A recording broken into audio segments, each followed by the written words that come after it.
All right, good morning, world. We are today, June 5th, 2025.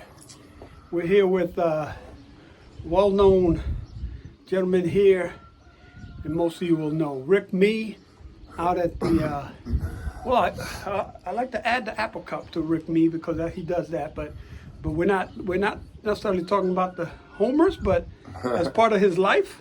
Yeah. So we might touch a little bit up on it too, but Rick qualified once again for the World Cup this year in the finals for the Northwestern region. I think Northwest region, I guess. Northwest region of the World Cup. Congratulations again, Rick. Rick's been around for quite a while, and we want to get to know a little bit about him. A lot of people have his family of birds, and Rick, maybe we'll hear from him. Want to hear pretty much how you kind of got started. Maybe somebody that got you started. Oh, well, I got started just here in the same area. I grew up right over those hills over there, about 10 miles away, and I actually, well, there was a guy that had pigeons, and I saw him every day on the school bus, and my dad was a farmer, and we happened to pull into this guy's driveway. And I go, "Oh, Dad, this is the guy with the pigeons." He goes, "Oh, I didn't know he had pigeons." And so I sat in the truck and I was watching the pigeons, and they were doing business. I guess we sold a lot of animals on our farm. We were kind of poor kids, We sold animals to stay, to pay the bills. And they were discussing buying a turkey for Thanksgiving. I found this out years later. And I just was infatuated. I was like, "Oh, I've been wanting to stop forever." Because the school bus, we lived out in the country, it would stop. And then the guy's pigeon loft was like right there. And I'd see him, I was like, "Oh, that's so cool." And I'd see the white ones and stuff. Anyway, we pulled in there, and my dad kind of owed me some money for some work on the farm. I was trying to save money for a motorcycle. And he goes, when we left there, he goes, "You really like them pigeons, huh?" And I said, "Yeah, I do." And he goes, "Would you rather have he called it a motorcycle or pigeons?" I said, "Pigeons." I don't know what the hell got over me. Okay. And I said pigeons. So I got pigeons from him. I had them for probably a year and a half. And then we saw a little sign down at the feed store that said "Pigeons for sale." And I told him, I went ape shit crazy. I was like, "Mom, look, pigeons for sale." She said, "Well, write his number down, but you're going to call him." And I said, I was just like 9 years old, I'm not going to call this guy. I'm just a kid. Right, yeah. Anyway, she made me call him. That's when we had the 50-foot cords. Line. And I'm in there on this green phone calling him, and she's listening to me. I said, "Yeah, sir, I saw you had some pigeons for sale." Anyway, long story short, I repeated his name. I said his name's Jim Wagner. My mom goes, "Jim Wagner?" She said, "Ask him if he lives on Germantown Road in Toppenish." And I said, "You live on Germantown Road?" And he goes, "Yeah." And my mom goes, "Give me that phone." And she goes, "Jim, this is Barbara Wentz. I grew up with your daughter." And he goes, "Oh, Barbara, how you doing?" Anyway, make story short, we went to go visit him, and I got my first pair of fancy pigeons, Chinese owls, red checks. They were pretty birds. And then he said they were having a pigeon show like the next weekend. So I went to the pigeon show, and that's where I met all the pigeon guys. And Rich Farr, who's our closest roller flyer here, he was there. And I was introduced to him, and through him, I was introduced to all the roller guys in town. And we had like 8 or 10 guys in our Yakima Valley Roller Club, and I was kind of like the little mascot. I was the youngest kid. And when I got to be 12, 13 years old, my mom would let me go on flies with these guys. And that's where I learned to fly rollers. And we were strict. You had to fly 20 birds. We only scored half turn or above. We're some of the people in this area helped put together the first World Cup, developed the rules. We all knew the guys in Idaho, Doc Ryman and those guys that were instrumental in getting the World Cup going, 1, 2, 3 scoring system. So yeah, my birds all go back to just local pigeons that came from this valley. In fact, my Duluth line comes from a guy we're going to drive right by his house today. A guy lived up on that hill over there. And but yeah, just local grown pigeons. I've added a little into them here and there, Yeah. Well, Rick Mees could developed his own family that a lot of people know they call either the old or the new family. But Rick and I, we got the military background, so we get that talking a lot about military. There's someone that I know we don't want you to leave out that I know he was important to you in not only, well, with the birds, but he was also former military, and that was Joe Bob Stuka. yes, sir. I know Oh. that. I know. I just wanted to touch that name because I know you always mentioned him when we first met years ago and stuff. I got to meet him, but yeah, he was a big part that I thought. Anyway. Yeah, you're gonna get me emotional Yeah, now. yeah, yeah. No, I didn't really mean to do that, but I know that you didn't want to just leave out that name. So, No, yeah. I got to thinking about him a couple months ago, and I was like, I need to go see Joe Bob. I knew he was in a bad way. He's got Alzheimer's and dementia so bad he can't even remember his freaking name. In a bad way. So I called Tu Yang up because I knew he moved to North Carolina, and he's in touch with Joe Bob's family because Tu was an educator, and his wife Maureen's an educator, and one or two of his daughters were educators in North Carolina. So they're all part of the same email group. So he'd been emailing Maureen, Joe Bob's wife, for years and saying, how's Joe Bob doing? Because I'm always asking, hey, ask about Joe Bob, ask about Joe Bob. And a couple months ago, I was thinking, man, I need to go see him. And so I called Tu and I said, hey, I'll come out and judge you guys' region. I need to go see Joe Bob. And long story short, it was just 3 or 4 weeks ago. I went to North Carolina and I went out and visited him, and he's in a memory care facility in South Carolina. And dude, he's bad way. That's a terrible disease. I mean, this is a guy that was second in his class at the Air Force Academy, or at the fighter school. He was a fighter pilot. He led the convoy of C-130s into Panama for Just Cause when we took down Noriega. I was there. I remember David Henderson was there on the ground too. A couple other roller guys that I know.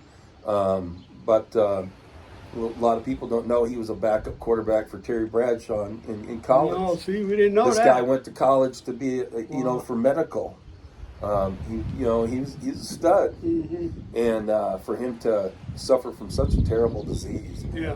I went to visit him. I was there for 10 minutes. I couldn't handle it. I was like, yeah, I bet. he had no idea who I was. The lights are on, but deer in the headlight. It's real sad, and most people don't know that about him. But yeah, he was a world champion roller flyer. He was one of the best, and he just he went on a downward spiral real fast. But his family checks on him every day, and it was a sad deal. But yeah. Again, yeah. Didn't mean to get you emotional, but we want to again get to know a little bit about Rick, because people, Joe Bob and I went hear to about I got Rick meets family of birds, but Joe Bob and I went to England together. We were the first Americans to go over there and judge. I think it was in '96, and we judged the national fly. He was I was his scribe. He was being in the Air Force. He was at he went to England for some Air Force thing.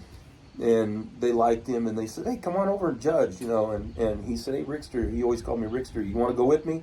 I said, yeah, hell yeah, we'll go. So when he got there, they were like, hey, we want you guys to pick out the best individual young bird and old bird. And he was like, he came to me and he goes, how the hell am I supposed to do that when I'm judging these birds? He said, your job is to pick out the best individuals. And it just so happened that the best individual young bird was from Les Bazants. Really?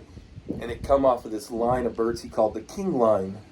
I think the king bird was a bird he got from Graham Dexter. It was supposed to be a hen, or it was supposed to be a cock, turned out to be a hen. And anyway, I didn't know this, but like 4 years in a row, he won the best individual young bird in England. I didn't know. Before that or after? Before we got there. Really? And you didn't even so know? I picked this, and they were one. surprised. They were like, oh shit, I had no clue. And then George Kitson won best old bird, and he had a black model hen, and I said, well, what's that out of it? He goes, oh, that's out of these George Mason birds, but those are George Kitson pigeons. I just kind of chuckled. But anyway, that black model's the bird that's on the second edition of Winners with Spinners. All those birds that were in that book, the first book, I handled all them birds. Mason's birds, the Barrett birds that were there after Bill Barrett died. I mean, not Bill Barrett, but Bob Brown.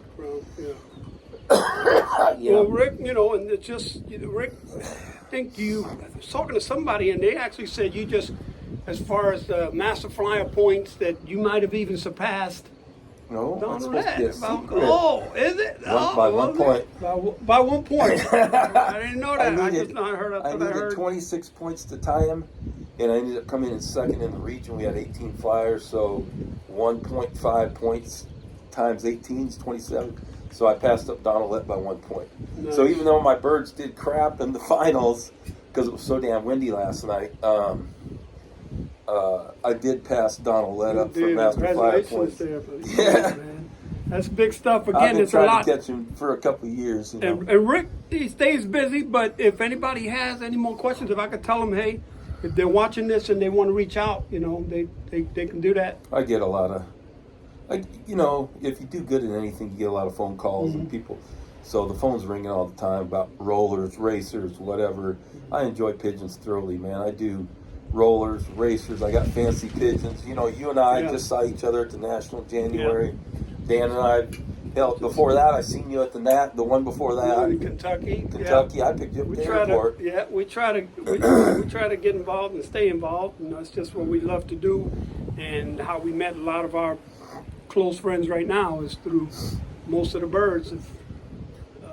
Yeah, you were getting out of, you were retiring from the Army when I first contacted you and said, hey, I got orders to Hawaii. Yeah, we were and talking. I was thinking, but you were saying, I'm getting ready to go back to the States. And, And but I didn't end up going to Hawaii. I got it changed to Texas. But and then I went to go see you there. So we got folks all over that again know you, and we appreciate all you've done and continue to do. You know, staying busy with the homers, but you don't. You know, your rollers are my first love, man. They always will be. Yeah. I'm not going to do these homers forever. I'll do this for a couple more years. The money's too good, honestly, just to let it go. Yeah. So we're going to keep doing it for a while. But you know, I've been fortunate in this hobby because I've had them since I was a little kid, and with the exception of like the first couple of years in the Army, I wasn't able to have them because I was single guy in the barracks in Georgia and then Panama. But as soon as I got back to North Carolina, I was in the Army for about 3.5 years. I've had them ever since.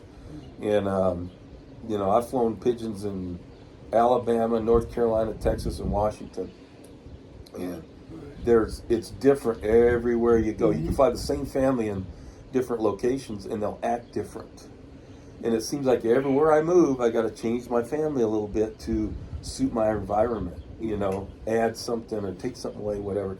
Wherever we were stationed, if we seen some pigeons flying, what are we doing? Knocking on that door, right? Yeah, I'm still that way. Yeah, I mean, if I go to an unfamiliar neighborhood and I see a shed in the backyard, I'm like, man, is that a pigeon loft? Everything looks like a pigeon loft. If there's pigeons, I'll stop. Yeah. I know where everybody around, well, not everybody, but I know where there's a lot of people around here that have pigeons, and I went by, a lot of them don't speak English. So I'll put a note on the door. Hey, I speak a little Spanish, you want to talk pigeons, Man, there's a lot of people around here. Unfortunately, they don't most people are not real serious about flying rollers the proper way, despite even competition.